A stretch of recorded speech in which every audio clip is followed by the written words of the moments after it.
Quadeca. Here we go. No introduction. We back, baby. Let's go.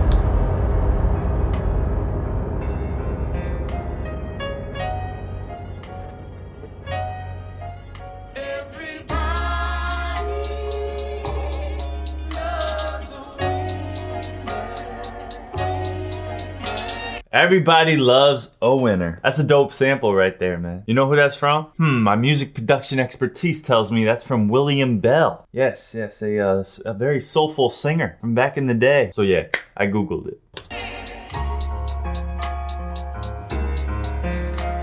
Simple hi-hat pattern here. Get you in that trap feel. I swear, they only love me when I'm not there. I know you trust me, but I don't care. I swear that I don't care. I know you love me, but I don't care. You know I was born up at the top floor, Yo, that's kind of crazy what just happened there. So not only is that melody of that hook like really dope, but I like that we've transitioned in terms of like putting autotune on the voice to exaggerating the autotune effect. So he does this vocal run, you know, I'm not there, something like that. But he auto-tuned it like really, it made it really obvious. When artists really started using auto-tune a lot and people were becoming aware of it, they would try to mask the effect. But now it's just more, it just makes the song sound more modern if you exaggerate it. It's pretty interesting. It's cool. I like it because you're combining a soul sample that had there's no auto-tune in that at all with like obvious auto-tune combined together. It's just cool. But what's really crazy during the end of this hook here is how dark the mood gets. It seems so happy. I swear. Da, da, da, da, da, da, da. But then if you listen really closely towards the tail end of the hook, like there's like a really like dark underlying bass, some kind of like tone that's really like makes you feel a little uneasy a little bit. And then we dive into the verse. So that's what I'm getting out of this so far. Let's keep going. Right here. Oh, let me show you. I know you trust me, but I don't care. You hear that? I swear that I don't care.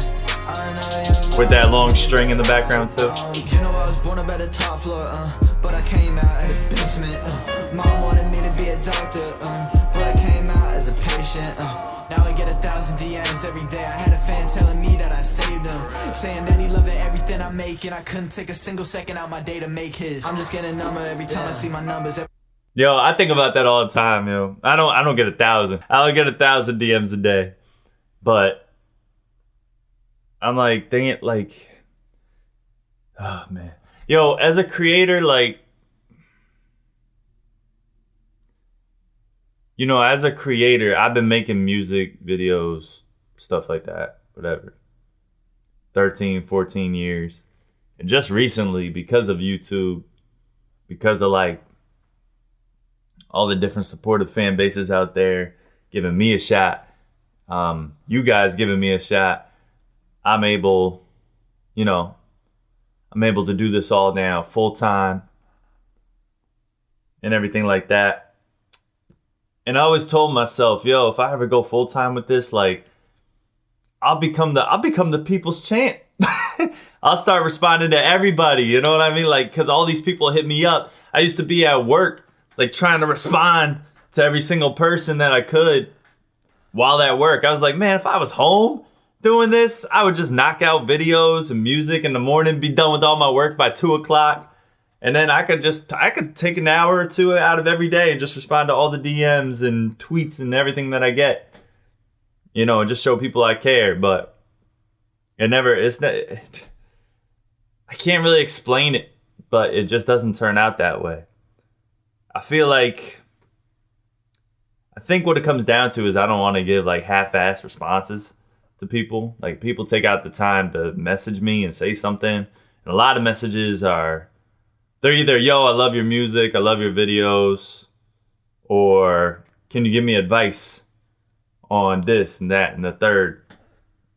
I want to make sure I'm giving like solid answers. I don't want to just half-ass it. And I mean, I do have sessions where I sit down and try to clear out my inbox and everything like that. But man, it's like, it's hard to do. It's very hard to do. If a creator responds to you, they took the time and energy to do it. And I mean, the fact that he even looks through his DMs, that says a lot about him, because some people don't. Some people don't care. That's it. That's just realistic. This is such a realistic shot right here, yo, of him just eating a bowl of cereal while looking through his DMs. Like, I don't know. The simplicity factor is just dope right now. And I'm guessing this is the fan right here that messaged him, right? All right, cool. Sorry to talk a lot, but I'm making, I couldn't take a single second out my day to make his. I'm just we got the poster. Every time I see my numbers, every time I see the bottom, every time we see each other, every time I pop a bottle, every time I hit the lotto, every time I see tomorrow, I just really want another. I'm just stuck between the gutter and the rain. It ain't pain that I'm feeling, but it's something in the same kind of vein that I'm healing from. I wonder why I feel so little, cause I ain't been on the top. I think I'm somewhere in the middle. I swear they only love me when I'm not there. I know you trust me, but I don't care. Oh, he didn't even copy and paste the hook this time. This is a different... He's saying this hook differently than the first one. Stop glitching. I'm doing a video. Am I going crazy? I don't think so. Huh. I swear. I swear. Alright, now let's hear it here. I swear. They only love me when I'm not there. Alright, it was still... I swear. But in the first hook, it was, they only love me when I'm not there. But this one, he said, they only love me when I'm not there. Like, he's singing it lower. Yo, I don't know if he's doing this on purpose. I'm getting goosebumps talking about this, but I feel like he's going, when you sing it higher notes, it kind of could make for happier vibes. But now he's singing them like lower. And I wonder if it's like almost like foreshadowing on where the song is going to go, what direction it's going to go, you know? Maybe getting a little darker. Like there's little teases here and there that the song isn't as cheery as you may think. And the verse already like pinpointed that. But yeah, let's keep going. I know you trust me, but I don't care. I like this shot here in the rain. That's dope. I don't care. I know you love me, but I don't care. So what? Hole in my soul, that shit looking like a donut. Yeah, you and me can laugh together, but I don't think that's gonna put it back together. I've been living like I'm stuck under the covers. I know that's on me. So yeah, that's not that's not him trying to like wow you with the punchline, saying that donut line there. It's more just like a fun punchline, I guess. You know, he wasn't looking for the best! But knowing how some reactors exaggerate sometimes, maybe they're gonna do that. Be like, yo, that punchline about the donut? Yo! Because what follows after that? He says, me and you could laugh together, blah, blah, blah, blah, blah. So it's like a jokey type line, you know what I mean? Kind of like perfect example, 50 Cent in 21 Questions saying, I love you like a fat kid loves cake. Like, that's not the control's crazy, boy! It was just a, what? Type of punchline, you know what I mean? Make them proud, but I know they gon' need another and another and another and another and another. Like I'm DJ Khaled with a motherfucking stutter. Okay, yeah. Today I woke up, grabbed my phone to check the gram, I started scrolling. I love how that kid is like on the bike.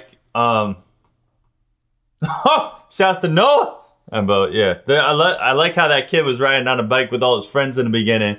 Now he's isolated. Now he's by himself. That's pretty cool. Shit was long as fuck. I thought that he was trolling, so I tried to swipe it out, but accidentally must have opened. Oh, hold on. Let me play this part. Today I woke up, grabbed my phone to check the gram, I started scrolling. Got a message from a dude without a profile picture. Shit was long as fuck. I thought that he was trolling, so I tried to swipe it out, but accidentally must have opened. I said fuck it, guess I'm reading out of this already loaded. Had a sudden premonition, but it faded in a moment, so I focused, started reading. Let me try my best to quote it as he wrote it. It said, my homie was a huge fucking fan, used to play his shit every day.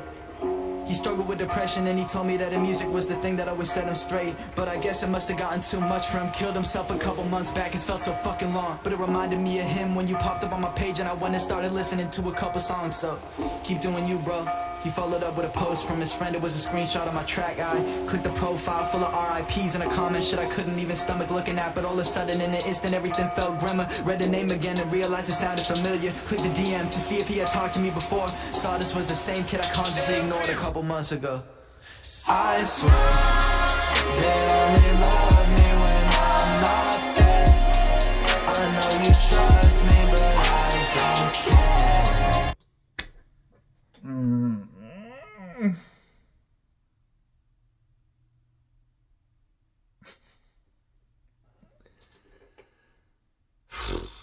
Yo, oh my God, bro.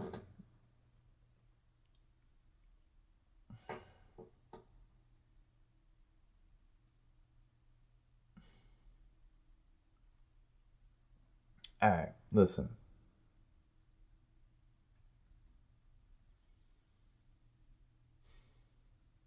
So Quadeca put out this song earlier. It became available on Spotify and everything like that earlier in the day. So I listened to it earlier, right? And man, the thoughts are just lingering after hearing the end of that second verse there, man. The way he tied it all together from the first verse and the way he's like, I know you love me, but I don't care, da da da da da. It's not, that's not true. Quadeca loves his fans. Creators love their fans. But sometimes their actions don't reflect that. So the fact that he's saying, I know you love me, but I don't care. It's kind of genius how I just wrapped this all together, man. But I got goosebumps again right there. And it was a little different just seeing him in a real life situation of him in the car, like reading the DM like that, as opposed to listening to the song. But man, and look at this shot here. This shot is just fire by itself. What's the shot in the beginning? The shot in the beginning is all three of them. Now it's just two of them. It's a simplicity, but it's like, yo, this one is tough, man. This one is tough to like deal with. I don't know. Like, he cut deep on this one, man. He cut deep on this one.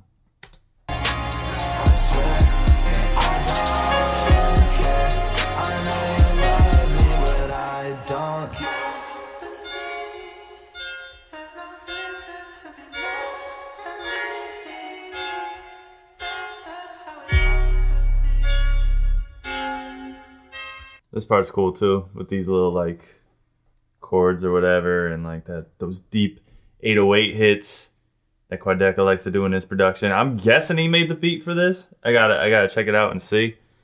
It sounds like his style for sure. It sounds like a more mature Voice Memos vibe. Still kind of the same lane, but a little bit more mature.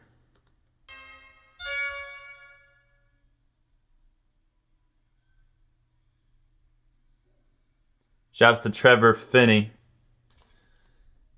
Yeah, man. I don't know. After that second verse hits, man, the mood just changes, yo. It's crazy. I don't know if I would have... I feel like I would have interpreted the song way more different a year ago. When I didn't have, any form of success at all as being a creator. But, man, this is... Part of me wanted to stop the reaction after hearing that second verse to just let it resonate with you guys if you're hearing it for the first time. Quadeca caught us off guard with this one, man, and I think this is an important one. This is an important song right here.